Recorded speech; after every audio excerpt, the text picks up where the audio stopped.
যারা WBP constable কিংবা KP constable বা এই জাতীয় পুলিশের পরীক্ষার জন্য প্রস্তুতি নিচ্ছ, আমার এই ভিডিওর সিরিজটা শুধুমাত্র তাদের জন্য। এখানে আমি প্রতিদিন 15টা করে কোয়েশ্চেনের সেট নিয়ে আলোচনা করব, যেটা সর্বোচ্চ 30 মিনিট সময় লাগবে। সেখানে প্রশ্নটা যেটা থাকবে তার সাথে তার ব্যাখ্যাও থাকবে, এবং সেই ব্যাখ্যাটা পুলিশের পরীক্ষার দিকে দৃষ্টি রেখেই করা হবে। সেখানে খুব বেশি ডিটেলসে ঢোকা হবে না।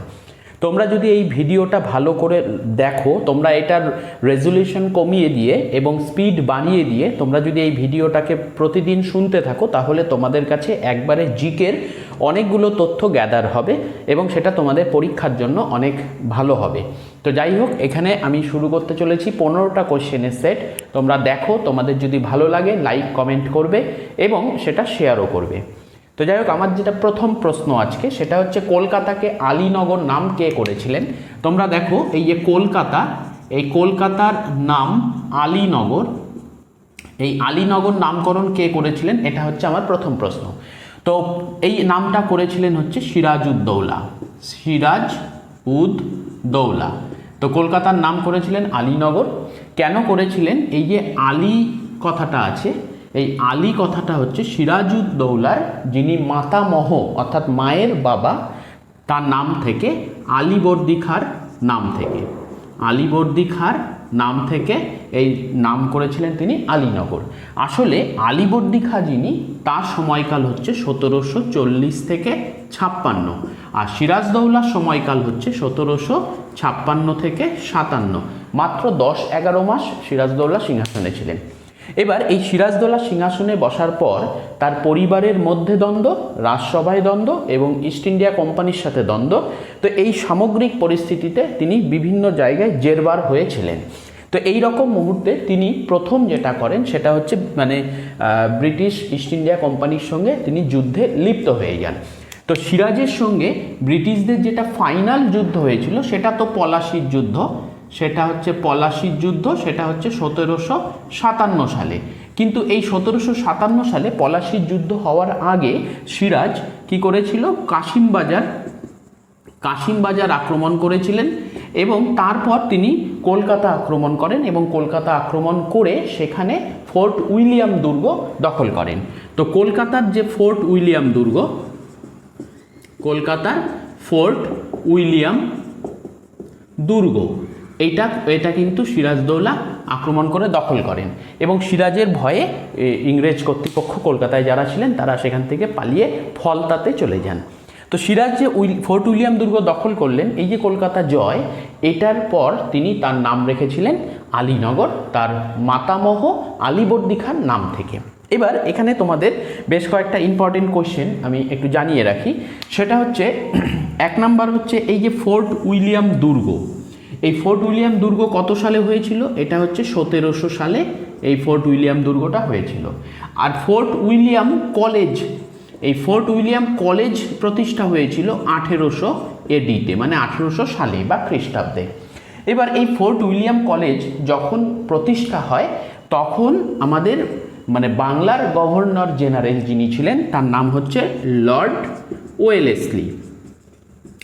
এই লর্ড ওয়েলেসলির সময়কাল হচ্ছে 1798 থেকে 1805 সাল। এই লর্ড ওয়েলেসলির বিখ্যাত একটা ঘটনা ছিল অধীনতামূলক মিত্রতা নীতি।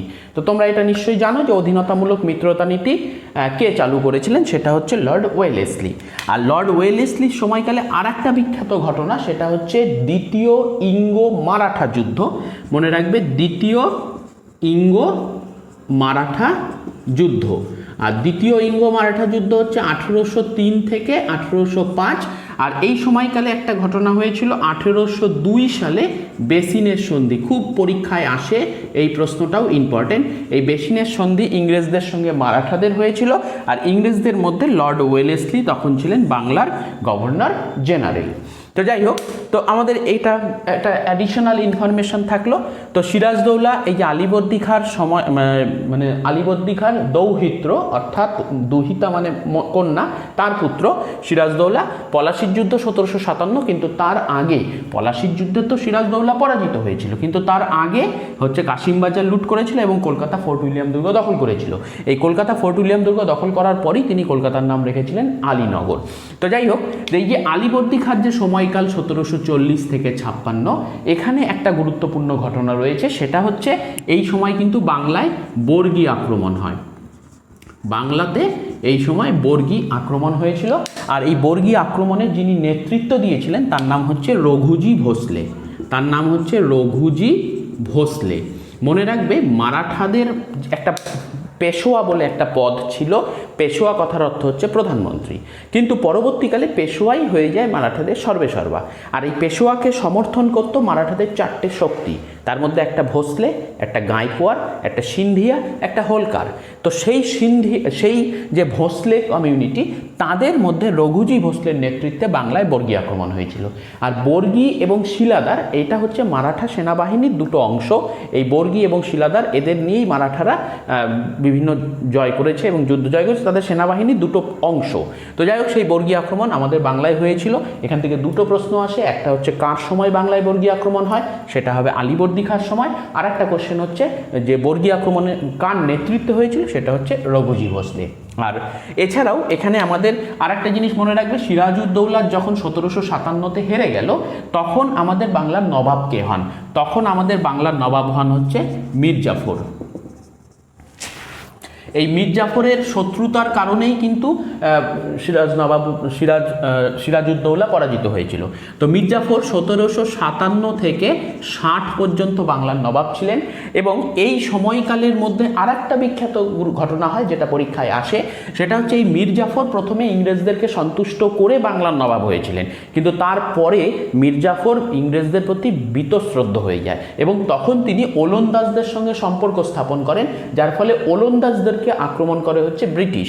আর সেখানে একটা যুদ্ধ হয় 1759 যুদ্ধটার নাম হচ্ছে বিদেরার যুদ্ধ। খুব ইম্পর্টেন্ট কোশ্চেন, এটা মাথায় রাখবে, এটা পরীক্ষায় আসে। এই বিদেরার যুদ্ধ হচ্ছে ওলন্দাজদের সঙ্গে ব্রিটিশ, ঠিক আছে, ওলন্দাজ ভার্সেস ব্রিটিশ, এই যুদ্ধটা হয়েছিল। আর মীর জাফরের পরে সিংহাসনে বসে হচ্ছে মীর কাসিম সিংহাসনে বসে। এই মীর কাসিম হচ্ছে 1760 থেকে 63, তারপরে মীর কাসিম পালিয়ে যায় এবং 1764 সালে মীর কাসিম আবার আসে এবং সেই সময় অযোধ্যার নবাব সুজাউদ্দৌলা এবং মোগল বাদশাহকে সাথে নিয়ে ইংরেজদের বিরুদ্ধে লড়াই করে এবং কিন্তু সেই যুদ্ধ হেরে যায় হচ্ছে মীর কাসিম। তো 1764 সালে যে যুদ্ধটা হয়েছিল সেটা হচ্ছে বক্সারের যুদ্ধ। তো এই কটা প্রশ্ন আমাদের এই বিষয়টার সঙ্গে রিলেটেড, তোমরা অ্যাডিশনাল ইনফরমেশন হিসেবে এটাকে দেখবে। তো মূল প্রশ্নটা ছিল আমাদের কলকাতার নাম আলীনগরকে রেখেছিলেন, আনসার হচ্ছে সিরাজউদ্দৌলা। নেক্সট 2 নম্বর কোশ্চেন, আমাদের 2 নম্বর কোশ্চেন হচ্ছে পুলিশি ব্যবস্থার আধুনিকীকরণ কে করেন? দেখো, পুলিশি ব্যবস্থার আধুনিকীকরণ কে করেন বা ভারতে পুলিশি ব্যবস্থার জনক কাকে বলা হয়, এই ধরনের প্রশ্ন যদি তোমাদের পরীক্ষায় এসে থাকে তাহলে তার উত্তর হবে লর্ড কর্নওয়ালিস। তো 2 নম্বর প্রশ্ন হচ্ছে আমাদের পুলিশি ব্যবস্থার আধুনিকীকরণ। এখানে পুলিশি থানা এবং সেই থানায় সাব ইন্সপেক্টর বা দারোগা এই জাতীয় প্রশ্নও যদি এসে থাকে সেটাও কিন্তু তোমাদের লর্ড কর্নওয়ালিস হবে, ঠিক আছে। পুলিশি ব্যবস্থার আধুনিকীকরণ, তো এই আধুনিকীকরণের যে ক্ষেত্রটা, আধুনিকীকরণ এটা কে করেছিলেন? আনসারটা হবে লর্ড কর্নওয়ালিস। এখানে এই প্রেক্ষাপটটা একটু বলে রাখি, তোমাদের সুবিধা হবে। লর্ড কর্নওয়ালিস হচ্ছে 1786 থেকে 93 পর্যন্ত তিনি ছিলেন। এই লর্ড কর্নওয়ালিসের আগে যিনি মানে বাংলার গভর্নর এবং বাংলার গভর্নর জেনারেল হিসাবে ছিলেন, তার নাম হচ্ছে, এখানে আমি লিখে দিচ্ছি, ওয়ারেন হেস্টিংস। এই ওয়ারেন হেস্টিংসের পরবর্তীকালে হন হচ্ছে লর্ড কর্নওয়ালিস। দুটো জিনিস পাশাপাশি রেখে দিচ্ছি, তোমাদের বুঝতে সুবিধা হবে। ওয়ারেন হেস্টিংস হচ্ছে 1772 থেকে 1786 সাল পর্যন্ত ছিলেন, আর কর্নওয়ালিস হচ্ছে 1786 থেকে 93 সাল পর্যন্ত কর্নওয়ালিস ছিলেন। তো এখানে ওয়ারেন হেস্টিংস যখন ছিলেন তখন মানে ওয়ারেন হেস্টিংস 1772-এ যখন আসলেন তখন একটা জিনিস ছিল যে বাংলায় দ্বৈত শাসন ব্যবস্থা ছিল। তো তিনি প্রথমে যেটা করেন দ্বৈত শাসনের অবসান ঘটান। তো ওয়ারেন হেস্টিংস কি কাজ করেছিলেন? দ্বৈত শাসনের অবসান করে। এই দ্বৈত শাসনের ফলে কি হয়েছিল যে বাংলার ক্ষেত্রে একটা ঘটনা ছিল ক্ষমতাহীন দায়িত্ব আর দায়িত্বহীন ক্ষমতা। তো দায়িত্বহীন ক্ষমতা ছিল কোম্পানির হাতে আর ক্ষমতাহীন দায়িত্ব ছিল বাংলার নবাবের হাতে। তো নবাব ছিল নাম কেউ আসতে। তো এর ফলে কি হয়েছিল বাংলায় 76-এর মন্বন্তর হয়েছিল, 1770 ইংরেজি আর বাংলার 1176 বঙ্গাব্দ। তো এই ঘটনা হওয়ার পর তখন আমাদের বাংলাকে ভালো করে শাসনের জন্য এখানে আমাদের 1773 সালে রেগুলেটিং অ্যাক্ট হয় এবং সেই রেগুলেটিং অ্যাক্ট অনুযায়ী ওয়ারেন হেস্টিংসকে, যিনি এসেছিলেন বাংলার গভর্নর হিসাবে, তাকে বাংলার গভর্নর জেনারেল বানানো হয়। গভর্নর জেনারেল মানে বাংলা প্রেসিডেন্সি, তার সঙ্গে মাদ্রাস প্রেসিডেন্সি এবং বোম্বে প্রেসিডেন্সি, এই তিনটা প্রেসিডেন্সিতে একটা করে গভর্নর ছিল। আর সেই তিনটে গভর্নরের মাথার উপরে বসানো হচ্ছে গভর্নর জেনারেল। তো সেই ক্ষেত্রে মানে বাংলার গভর্নর জেনারেল হন প্রথম ওয়ারেন হেস্টিংস। আর এই ওয়ারেন হেস্টিংস 1773-এর রেগুলেটিং অ্যাক্টের মাধ্যমে তিনি গভর্নর জেনারেল হন। আর তিনি দেখেন যে বাংলায় যে মানে শাসন ব্যবস্থা, প্রশাসনিক যে জায়গাটা, সেটা একদমই সেকেলে মধ্যযুগীয় মোগল পিরিয়ডে, তো সেটাকে তিনি সংস্কারের চেষ্টা করেন। তো সেক্ষেত্রে রাজস্ব সংস্কার, প্রশাসনিক সংস্কার, বিচার ব্যবস্থা সব কিছুতেই চেষ্টা করেন। পুলিশি ব্যবস্থাটা তার হাত ধরে এসেছিল, কিন্তু সেটা কিন্তু সেই অর্থে সেরকম ছিল না। সেটাকে আধুনিকীকরণের যে কাজটা সেটা করেছিলেন লর্ড কর্নওয়ালিস। তাই লর্ড কর্নওয়ালিসকে আধুনিকীকরণের জনক, মানে পুলিশি ব্যবস্থার আধুনিকীকরণের জনক, পুলিশি ব্যবস্থার জনক ইত্যাদি বলা হয়। এর পাশাপাশি লর্ড কর্নওয়ালিস হচ্ছে যেটা ইন্ডিয়ান সিভিল সার্ভিস এটারও জনক বলা হয় তাকে। তারপরে চিরস্থায়ী বন্দোবস্ত এটা এই চালু করেছিলেন। তারপরে হচ্ছে 10 সালা বন্দোবস্ত চালু করেছিলেন। সূর্যাস্ত আইন, হ্যাঁ, এই সমস্ত কিছুর সঙ্গে কিন্তু কর্নওয়ালিসকে পাবো। আর ওয়ারেন হেস্টিংস যে সমস্ত রাজস্ব সংস্কার করেছিলেন তার মধ্যে ছিল 1 সালা বন্দোবস্ত আর 5 সালা বন্দোবস্ত। 1 সালা বন্দোবস্ত আর 5 সালা বন্দোবস্ত, এই দুটো ওয়ারেন হেস্টিংসের সঙ্গে যুক্ত ছিল। নেক্সট কোশ্চেন আমাদের সেটা হচ্ছে বৌদ্ধ ধর্মগ্রন্থ ত্রিপিটক সেটা কোন ভাষায় লেখা। নেক্সট কোশ্চেন হচ্ছে বৌদ্ধ ধর্মগ্রন্থ ত্রিপিটক সেটা কোন ভাষায় লেখা। এটা খুব সোজা কোশ্চেন। ত্রিপিটক হচ্ছে আমাদের পালি ভাষায় লেখা, কোনো প্রশ্নই হবে না। আর এখানে ত্রিপিটক, ত্রি মানে হচ্ছে 3 আর পিটক মানে হচ্ছে বাক্স, 3টি বাক্স। তো 3টি বাক্সে রাখা হতো, সেই জন্য এটাকে ত্রিপিটক বলা হয়। এটা পালি ভাষায় লেখা। বিনয় পিটক, সুত্ত পিটক আর অভিধর্ম পিটক, এই হচ্ছে 3টে পিটক, এটাকে বলা হচ্ছে ত্রিপিটক। তো মানে গৌতম বুদ্ধের যে মৃত্যুর পর তার সমস্ত বাণী, উপদেশ, দর্শন সমস্ত কিছু আমরা ত্রিপিটকের কাছ থেকেই পেয়ে থাকি। এর মধ্যে আবার অনেকগুলো নিকায়তে ভাগ আছে, অঙ্গুত্তর নিকায় তার মধ্যে একটা অন্যতম। তো যাই হোক, এটা আমাদের ত্রিপিটক কোন ভাষায় লেখা, উত্তরটা হচ্ছে পালি ভাষায় লেখা। নেক্সট কোশ্চেন আমাদের সেটা হচ্ছে জগৎ শেঠের প্রকৃত নাম কি। খুব সুন্দর কোশ্চেন, তোমরা দেখো।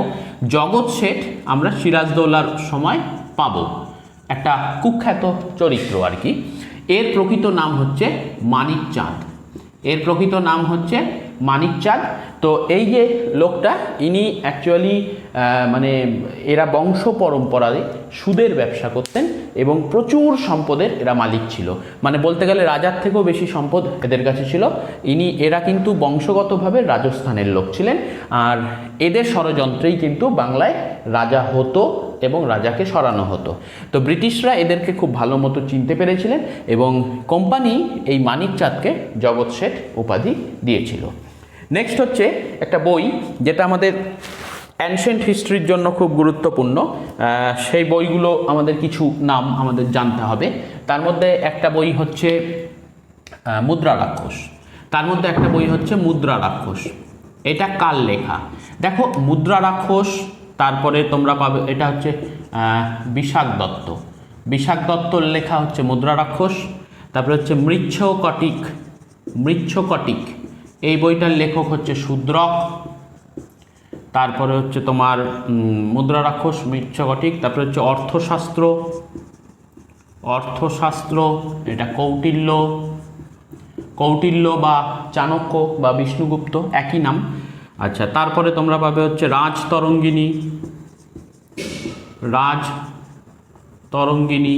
রাজতরঙ্গিনীর লেখক হচ্ছে কলহন। হ্যাঁ, মোটামুটি এগুলো খুব পরীক্ষায় আসে, ইম্পর্টেন্ট কোশ্চেন। এরপরে কালিদাসের লেখা বইগুলো হচ্ছে কালিদাসের লেখা বই হচ্ছে তোমার মেঘদূতম, কুমার সম্ভবম, তারপরে হচ্ছে মালবিকাগ্নিমিত্রম।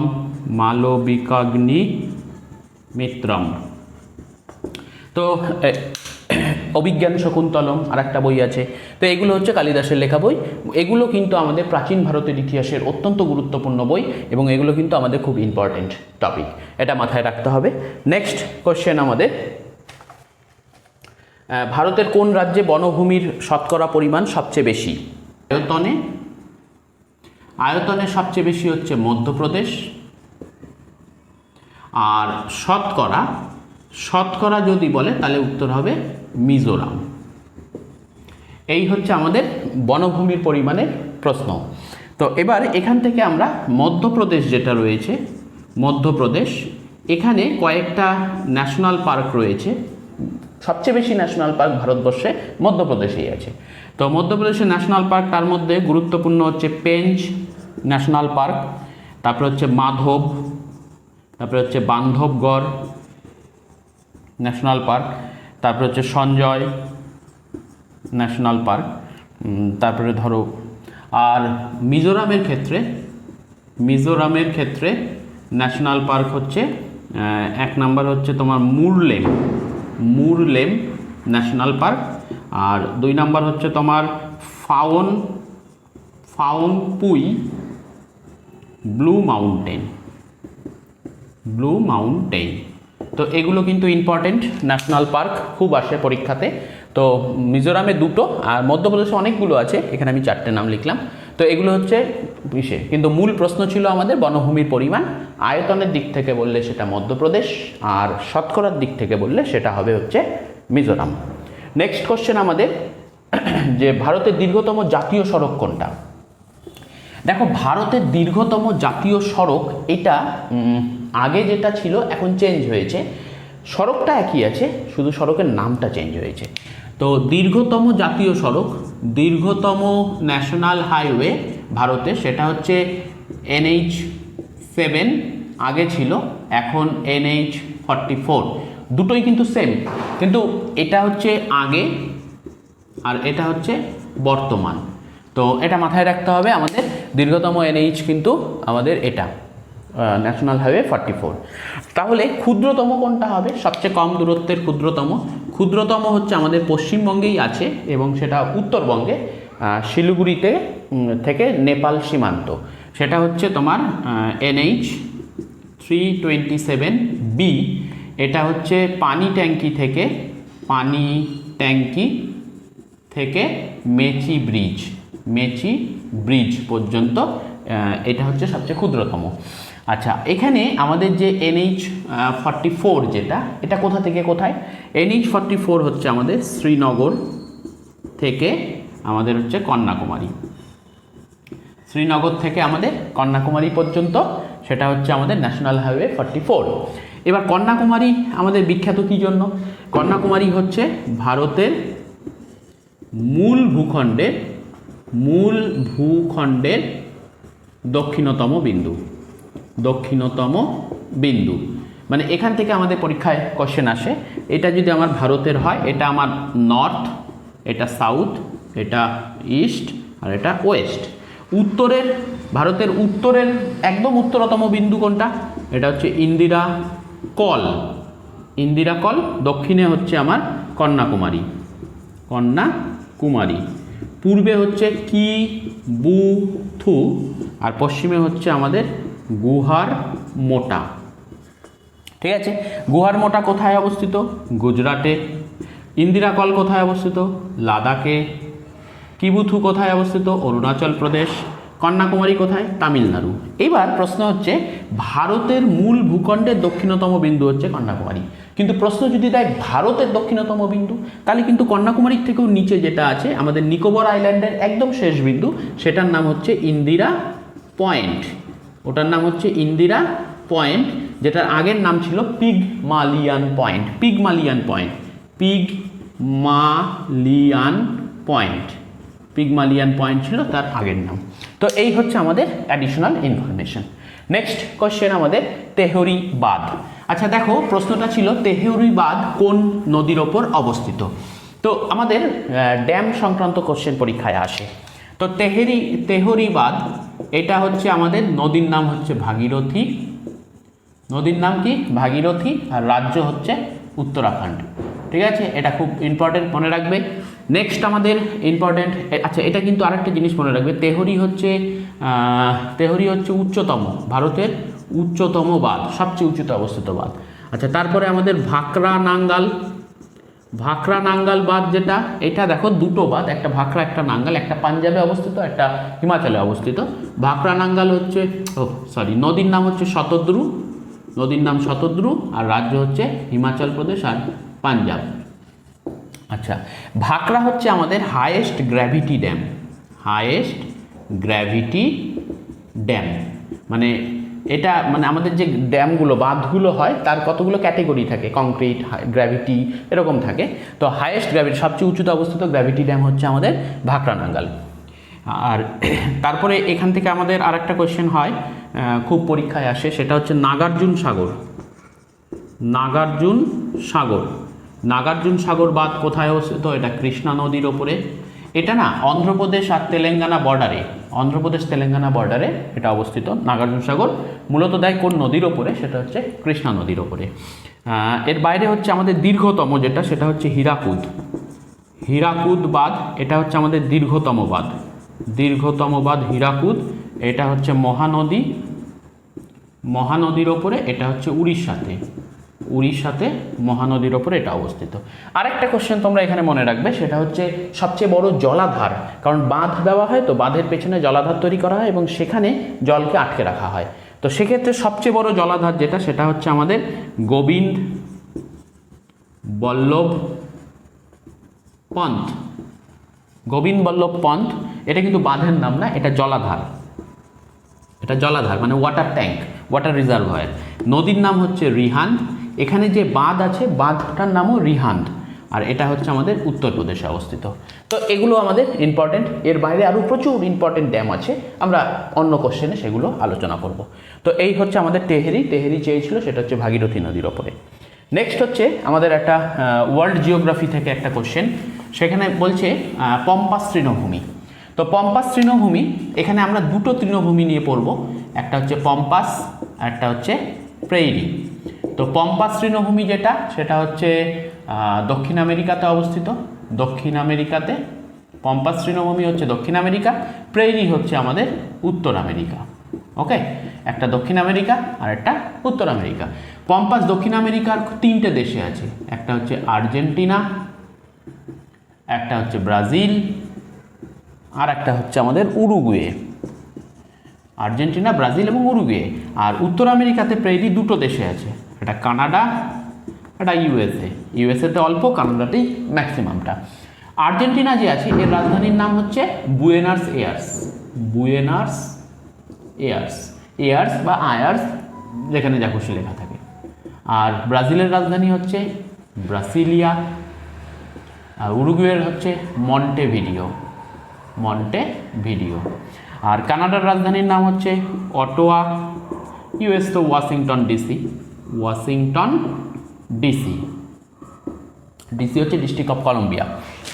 এবার প্রেইরি থেকে আমাদের একটা কোশ্চেন হয়, সেটা হচ্ছে প্রেইরিকে বলা হয় হচ্ছে তোমার পৃথিবীর রুটির ঝুড়ি। পৃথিবীর রুটির ঝুড়ি, এটা মাথায় রাখবে। আমরা যেটা পড়ে অভ্যস্ত সেটা হচ্ছে ইউরোপের রুটির ঝুড়ি। দেখো, ইউরোপের রুটির ঝুড়ি তো ইউরোপের রুটির ঝুড়ি যেটা, সেটা হচ্ছে ইউক্রেন, সেটার নাম হচ্ছে ইউক্রেন। কিন্তু পৃথিবীর রুটির ঝুড়ি বললে সেটা কিন্তু প্রেরি হবে। ইউক্রেনের রাজধানীর নাম কি? কিভ। ইউক্রেনের রাজধানীর নাম হচ্ছে কিভ। আচ্ছা, এই গেল আমাদের প্রশ্নটা ছিল পম্পাস কোথায় অবস্থিত, তো উত্তরটা দক্ষিণ আমেরিকা। যদি আমাদের দেশ দিয়ে দেয় তাহলে Argentina, Brazil, Uruguay. Complete. Next question আমাদের, 4 o'clock রেইন কাকে বলে? আচ্ছা, 4 o'clock রেইন, দেখো এখানে এটা একটা বৃষ্টির একটা টাইপ। আমাদের যে বৃষ্টিপাত হয়, এই বৃষ্টিপাতকে আমরা বেশ কয়েকটা ভাগে ভাগ করতে পারি। তো একটা ভাগের নাম হচ্ছে পরিচলন বৃষ্টিপাত, একটা ভাগের নাম হচ্ছে শৈলক্ষেপ বৃষ্টিপাত, একটা ভাগের নাম হচ্ছে ঘূর্ণবাত বৃষ্টি, আরেকটা হচ্ছে গুড়ি গুড়ি বৃষ্টি। তো এই 4 প্রকার বৃষ্টি হয়। তো আমাদের কোশ্চেন হচ্ছে 4 o'clock রেইন। 4 o'clock রেইনকে বাংলায় বলে 4 ঘটিকার বৃষ্টি। তো এবার এখান থেকে তোমরা দেখবে, তো আমাদের এই 4 o'clock রেইন ব্যাপারটা কি, সেটা হচ্ছে যেটা আমি বললাম পরিচলন বৃষ্টি। পরিচলন বৃষ্টি হচ্ছে কি, যে একটা এলাকা, এখানে জলভাগ আছে, এবার সূর্য ওখানে লম্বভাবে কিরণ দেয়। মূলত আমরা কর্কটক্রান্তি রেখার উপরে থাকি, তো আমাদের এখানে সূর্য তির্যকভাবে কিরণ দেয়। আর বছরের 2 দিন মানে উত্তরায়ণের সময়কালে আমরা যথেষ্ট লম্বভাবে পাই, আদারওয়াইজ সারা বছর তির্যকভাবে থাকে। এবং শীতকাল আসতে চলছে, সূর্য এখন দক্ষিণে চলে গেছে, এখন আরও তির্যক। কিন্তু নিরক্ষীয় অঞ্চলে সূর্য সারা বছর লম্বভাবে কিরণ দেয়, যার ফলে সূর্যের আলোটা প্রখর হয়, জলভাগ থেকে জল বাষ্প হয়ে ওপরে উঠে যায়। দিনের বেলা বাষ্প হয়ে ওপরে ওঠে, বিকেলের দিকে ওই বাষ্প ঘনীভূত হয়ে মেঘ হয় এবং সেখানেই বৃষ্টি আকারে ঝরে পড়ে। তাহলে যেখানকার জল থেকে বাষ্প হচ্ছে সেখানে আবার বৃষ্টি আকারে পড়ে যাচ্ছে, এবং বৃষ্টিটা হচ্ছে বিকেলবেলা। এই ধরনের বৃষ্টিকে বলা হয় হচ্ছে পরিচলন বৃষ্টি। আর এই পরিচলন বৃষ্টিটাই মানে এই বিশেষ বৃষ্টিটাই আমাদের অ্যামাজন অববাহিকা এবং নিরক্ষীয় অঞ্চল, নিরক্ষীয় অঞ্চলেই অ্যামাজন অববাহিকা পড়ে। তো সেই নিরক্ষীয় অঞ্চলে এবং অ্যামাজন অববাহিকা অঞ্চলে এই বৃষ্টিটার নাম হচ্ছে 4 o'clock রেইন। তো আমাদের যে 4 ঘটিকার বৃষ্টি বলা হচ্ছে, এই বৃষ্টিটা আমাদের কোথায় হয়? এই বৃষ্টিটা কিন্তু আমাদের অ্যামাজন অববাহিকা বা নিরক্ষীয় অঞ্চলে হয়। নেক্সট কোশ্চেন আমাদের আছে বিধান পরিষদের মেয়াদ। 11 নম্বর প্রশ্ন, বিধান পরিষদের মেয়াদ কতদিন? আচ্ছা, এখানে দেখো আমি এখানে একটা কথা লিখি বিধান পরিষদ, আর এখানে আমি লিখি রাজ্যসভা। তোমরা রাজ্যসভা প্রত্যেকেই শুনেছ। রাজ্যসভা হচ্ছে কেন্দ্রে, ইউনিয়নে, সেখানে 2টো কক্ষ থাকে, একটা নিম্ন কক্ষ যেটাকে লোকসভা বলে, আর উচ্চ কক্ষ সেটাকে রাজ্যসভা বলে। রাজ্যের ক্ষেত্রে নিম্ন কক্ষকে বলে বিধানসভা আর উচ্চ কক্ষকে বলে বিধান পরিষদ। তাহলে রাজ্যসভার মতোই বিধান পরিষদ। তাহলে রাজ্যসভার মেয়াদ কত? 6 বছর। মেয়াদ কত বলতে একজন সদস্যের সর্বোচ্চ মেয়াদের কথা বলা হচ্ছে। যেরকম লোকসভা ডিজলভ হয়ে যায়, মানে লোকসভা 5 বছর অন্তর বা সর্বোচ্চ 5 বছর, এবং যদি এমার্জেন্সি ডিক্লেয়ার হয় তাহলে সেক্ষেত্রে মেয়াদটা বাড়ে, আদারওয়াইজ 5 বছর। তো 5 বছর লোকসভার মেয়াদ, কিন্তু রাজ্যসভার ওরকম হয় না, রাজ্যসভা ডিজলভ হয় না, কারণ ওখানে রোটেশন চলতে থাকে, সদস্য আসতেই থাকে। তো সেটা পরের প্রশ্ন। আমি বলছি রাজ্যসভার একজন সদস্য সর্বোচ্চ একবারে 6 বছর থাকতে পারে। 6 বছর মেয়াদ শেষ হয়ে যাওয়ার পর সে রি-ইলেক্টেড মানে পুনরায় নির্বাচিত হতে পারে। বিধান পরিষদের ক্ষেত্রেও সেম, একটানা 6 বছর, তারপরে সে পুনরায় নির্বাচিত হতে পারে। তাহলে এখানেও তাই 6 বছর। আবার 2 বছর পর পর 2 বছর পরে 1/3 ওখান থেকে মানে 1/3কে সরানো হয়। এখানেও তাই 2 বছর পরে 1/3কে সরানো হয়। ওকে, এবার বিধান পরিষদের ক্ষেত্রে আর একটা জিনিস মনে রাখবে, বিধান পরিষদে আর্টিকেল হচ্ছে 169। এই 169-এ বিধান পরিষদ সৃষ্টি বা বিলোপ করা যেতে পারে। আচ্ছা, রাজ্যসভা কিন্তু বিলোপ হবে না, রাজ্যসভা বিলোপ হবে না, কিন্তু বিধান পরিষদকে কিন্তু বিলোপ করা যেতে পারে, আবার সৃষ্টিও করা যেতে পারে কোনো একটা রাজ্যের রেসপেক্টে, সেটা আর্টিকেল 169 অনুযায়ী। আচ্ছা, এবার এখানেই বলি, এই যে আর্টিকেল 169, দেখো এর সাথে লিঙ্ক হচ্ছে 1969, 169, 169, মাঝখানে 9 ঢুকিয়ে দাও। 1969 সালে আমাদের পশ্চিমবঙ্গে বিধান পরিষদকে বিলোপ করে দেওয়া হয়। বর্তমানে ভারতে 6টা রাজ্যে বিধান পরিষদ আছে। কোন 6টা রাজ্য? একটা হচ্ছে ইউপি, একটা হচ্ছে বিহার, একটা হচ্ছে মহারাষ্ট্র, একটা হচ্ছে তোমার তেলেঙ্গানা, অন্ধ্রপ্রদেশ, আর হচ্ছে কর্ণাটক। এই 6টা রাজ্যে বর্তমানে বিধান পরিষদ আছে। 2019 সালে জম্মু কাশ্মীর থেকে বিধান পরিষদ তুলে দেওয়া হয়েছে। তো যাই হোক, এই হচ্ছে আমাদের বিধান পরিষদ। তাহলে বিধান পরিষদে একজন সদস্যের সর্বোচ্চ মেয়াদ কত? উত্তরটা হবে 6 বছর। ঠিক আছে, নেক্সট কোশ্চেন আমরা চলে যাব হচ্ছে কোনো একটি রাজ্যে। নেক্সট কোশ্চেন হচ্ছে কোনো একটি রাজ্যে সর্বোচ্চ আইন পরামর্শদাতাকে, সর্বোচ্চ প্রশ্ন হচ্ছে সর্বোচ্চ আইন পরামর্শদাতা কে? তো এটা আমাদের যদি ইউনিয়ন মানে কেন্দ্র সরকারের ক্ষেত্রে হয় তাহলে সেটা হবে আমাদের অ্যাটর্নি জেনারেল। আর যদি স্টেটের ক্ষেত্রে বলে তাহলে সেটা হবে আমাদের অ্যাডভোকেট জেনারেল। ওকে, তাহলে আমাদের সর্বোচ্চ আইনি পরামর্শদাতা রাজ্যের ক্ষেত্রে বললে অ্যাডভোকেট জেনারেল, আর কেন্দ্রের ক্ষেত্রে বললে সেটা হবে অ্যাটর্নি জেনারেল। আচ্ছা, এটা আর্টিকেল কত আছে? কত নম্বর আর্টিকেল? এটা হচ্ছে আর্টিকেল 76। এবার মনে রাখবে, কেন্দ্রে যে আর্টিকেল থাকে ওই বিষয়টা রাজ্যের ক্ষেত্রে 89 অ্যাড হয়ে যায়। তাহলে এখানে 76 প্লাস 89, এটা রাজ্যের ক্ষেত্রে অ্যাডভোকেট জেনারেল কত নম্বর ধারা? এই ধারাতে চলে আসবে। ঠিক আছে, একে কে নিয়োগ করে? যেহেতু এটা কেন্দ্র, তাহলে এখানে নিয়োগ করবে রাষ্ট্রপতি। ঠিক আছে, আর এটা যেহেতু রাজ্য, তাই এখানে রাজ্যপাল নিয়োগ করবে। ব্যাস, এই কয়েকটাই হচ্ছে আমাদের এখানকার গুরুত্বপূর্ণ প্রশ্ন। নেক্সট কোশ্চেন হচ্ছে, ভারতের প্রথম কফি চাষ কোথায় হয়? খুব ভালো প্রশ্ন। এইখানে এই কফি সংক্রান্ত তোমাদের যা প্রশ্ন পরীক্ষায় আসবে কর্ণাটক মেরে দেবে। কফি মানে কর্ণাটক। তাহলে আমাদের যদি বলে ভারতে প্রথম কফি চাষ কোথায়? কর্ণাটকে। এবার আরও ভালো করে বলি, কর্ণাটকের কোথায়? উত্তরটা হচ্ছে চিকমাগালুর হচ্ছে কর্ণাটকে। চিকমাগালুরে কি আছে? চিকমাগালুরে আছে জাতীয় কফি গবেষণাগার। আচ্ছা, কফি উৎপাদনে ভারতে প্রথম, দ্বিতীয়, তৃতীয়কে? প্রথম হচ্ছে কর্ণাটক 70%-এরও বেশি।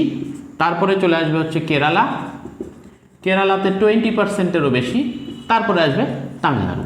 তো অতএব কফির সঙ্গে রিলেটেড যে কোনো কোশ্চেন আমরা ধরে নেব সেটা হচ্ছে কর্ণাটক। নেক্সট কোশ্চেন হচ্ছে আমাদের হিন্ডালকোর দেখো অনেকগুলো হিন্ডালকের কারখানা রয়েছে। তার মধ্যে একটা কারখানা যেটা আমাদের পরীক্ষার জন্য important, Hindalco Hindustan aluminium company. ঠিক আছে, এই হিন্ডালকো এর যে মেইন যে কারখানাটা, গুরুত্বপূর্ণ কারখানাটা, সেটা হচ্ছে আমাদের সুবর্ণরেখা নদীর তীরে অবস্থিত। প্রশ্ন হচ্ছে কোন নদীর তীরে অবস্থিত? ঠিক আছে, প্রশ্ন হচ্ছে কোন নদীর তীরে অবস্থিত? উত্তরটা হবে সুবর্ণরেখা নদীর তীরে অবস্থিত। আচ্ছা, সুবর্ণরেখা যেটা, সুবর্ণ নাম কেন? কারণ এই নদীতে নাকি সোনা পাওয়া যায়, নদীর জলে নাকি সোনা পাওয়া যায়, সেই জন্য সুবর্ণরেখা। আচ্ছা, এর উৎপত্তি কোথায়? উৎপত্তি হচ্ছে রাঁচির পাশে। সেখান থেকে ওয়েস্ট বেঙ্গল থেকে ওড়িশা থেকে কোথায়? বে অফ বেঙ্গল, মানে বঙ্গোপসাগরে গিয়ে পতিত হয়েছে। ওকে, এবার এই সুবর্ণরেখা নদীর একটা গুরুত্বপূর্ণ উপনদীর নাম হচ্ছে খড়কাই। সুবর্ণরেখা নদীর একটা গুরুত্বপূর্ণ উপনদীর নাম হচ্ছে খড়কাই। কেন বললাম খড়কাই? কারণ সুবর্ণরেখা এবং খড়কাই এই দুটো নদীর মাঝখানে আরেকটা বড় শিল্প কারখানা আছে, সেটার নাম হচ্ছে TISCO, মানে টাটা আয়রন স্টিল কোম্পানি। ঠিক আছে, এই টিস্কোটা কি? Tata and iron steel company. এটা যে আছে, এই টিস্কো যেটা, এটাকে কবে প্রতিষ্ঠা হয়েছে? 1907 সালে। ভারতের প্রথম বেসরকারি বৃহত্তম লৌহ ইস্পাত কারখানা। এবং এটা কোথায় হয়েছে? এটা হয়েছে সাকচিতে। কোথায়? সাকচি। এই যে সাকচি, সেটা কোন নদীর তীরে? সুবর্ণরেখা নদীর তীরে। আর এই সাকচিতে এই কারখানা টিস্কো 1907 সালে কে প্রতিষ্ঠা করেছিলেন? জামশেদজি টাটা, তিনি প্রতিষ্ঠা করেছিলেন। আর এই জামশেদজির নাম থেকেই সাকচির নাম হয়ে যায় জামশেদপুর। বোঝা গেল ব্যাপারটা? জামশেদজির নাম থেকেই সাকচির নাম হয়ে যায় জামশেদপুর। তো এবার আরেকটা জিনিস, সুবর্ণরেখা নদীর তীরে বিখ্যাত একটা শহর, সেটা হচ্ছে ট্যুরিজমের জন্য আগে হাওয়া বদল করতে তোমরা পুরনো সিনেমাতে বাংলা সিনেমাতে দেখতে পাবে, সেটা হচ্ছে ঘাটশিলা হচ্ছে আমাদের সুবর্ণরেখা নদীর তীরে অবস্থিত একটি বিখ্যাত শহর বা হচ্ছে পর্যটন কেন্দ্র। আর সুবর্ণরেখা নদীর ওপর অবস্থিত একটি বিখ্যাত জলপ্রপাত, সেটার নাম হচ্ছে হুড্রু। বিখ্যাত জলপ্রপাতটার নাম হচ্ছে হুড্রু জলপ্রপাত। ঠিক আছে, তো এই হচ্ছে আমাদের কোশ্চেন। এবং লাস্ট কোশ্চেন, সেটা হচ্ছে ভাবা অ্যাটমিক রিসার্চ সেন্টার কোথায় অবস্থিত? আমাদের শেষ প্রশ্ন হচ্ছে, আজকের শেষ প্রশ্ন, ভাবা অ্যাটমিক রিসার্চ সেন্টার, যেটাকে ইংলিশে বলা হয় বার্ক হচ্ছে ভাবা অ্যাটমিক রিসার্চ সেন্টার। এই যে ভাবা অ্যাটমিক রিসার্চ সেন্টার বার্ক, এটা আগে আমরা ইনফরমেশনে চলে আসি। 1954 প্রতিষ্ঠা হয়। কে প্রতিষ্ঠা করেন? হোমি জাহাঙ্গীর ভাবা, হোমি জাহাঙ্গীর ভাবা তো নয়, মানে প্রধানমন্ত্রী, অর্থমন্ত্রী, বিজ্ঞানমন্ত্রী এরা ফান্ড করবে সেখান থেকে, কিন্তু যে বিজ্ঞানীর অবদান সবচেয়ে বেশি ছিলেন তার নাম হচ্ছে হোমি জাহাঙ্গীর ভাবা। এই হোমি জাহাঙ্গীর ভাবা এই 1954 সালে প্রতিষ্ঠা করেছিলেন বার্ক না, তখন যেটা নাম ছিল সেটা হচ্ছে AEET নাম ছিল, A for atomic, E for energy, E for establishment আর T ফর ট্রম্বে। এইবার দেখো চলে আসছে টি ফর যে ট্রম্বে আছে, ট্রম্বে হচ্ছে জায়গার নাম, যেটা আমাদের কোশ্চেন ছিল বার্ক কোথায় অবস্থিত, বার্ক হচ্ছে ট্রম্বেতে অবস্থিত, বার্ক কোথায় অবস্থিত, ট্রম্বে। আর ট্রম্বে কোথায় অবস্থিত, মুম্বাইয়ের পাশে। তো মুম্বাইয়ের পাশে যদি হয় তাহলে সেটা কোন রাজ্য, সেটা হচ্ছে মহারাষ্ট্র। ওকে, সেটা হচ্ছে মহারাষ্ট্রে অবস্থিত। এবার এই AEET হোমি জাহাঙ্গীর ভাবার নাম থেকে পরবর্তীকালে নাম হয় ভাবা অ্যাটমিক রিসার্চ সেন্টার। ঠিক আছে, তো এই হলো আজকের আমাদের 15টা কোশ্চেন। তোমাদের যদি ভালো লাগে তোমরা লাইক, কমেন্ট, সাবস্ক্রাইব করবে এবং তোমাদের বন্ধুদের মধ্যে এটা শেয়ার করবে। আর তোমাদের কমেন্টে তোমরা লিখবে যে কোন কোন ক্ষেত্রে তোমাদের আরও বেশি ভিডিও আনা প্রয়োজন আছে, আমি সেই অনুযায়ী ভিডিও আনবো। ভালো থাকবে, টাটা।